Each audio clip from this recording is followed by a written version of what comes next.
నేను వాచ్మెన్ ఇక్కడ సాయిబాబుల్లో 4 గంటలకు లేచినాను. 4 గంటలకు వర్షం మొదలుపెట్టింది. 4:30 పిడికి పడింది.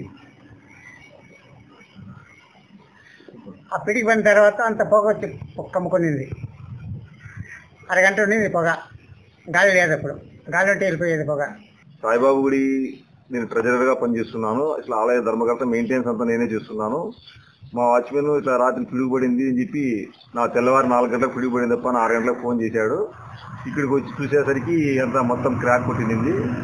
ఏమంటే మాకు ఆలయ స్థపతి ఇంతకు ముందే ఇట్లా ఎఫెక్ట్ ఉండకూడదని కింది నుంచి భూమి నుంచి అర్తి ఇచ్చాడు.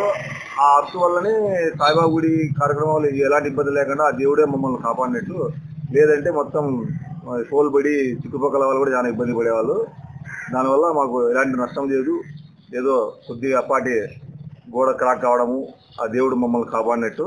మరిన్ని వీడియోస్ కోసం ఛానల్ ని సబ్స్క్రైబ్ చేయండి. లేటెస్ట్ అప్డేట్స్ కోసం వాట్సాప్ ఛానల్ ని ఫాలో చేయండి. అండ్ లింక్ డిస్క్రిప్షన్ లో ఉంది.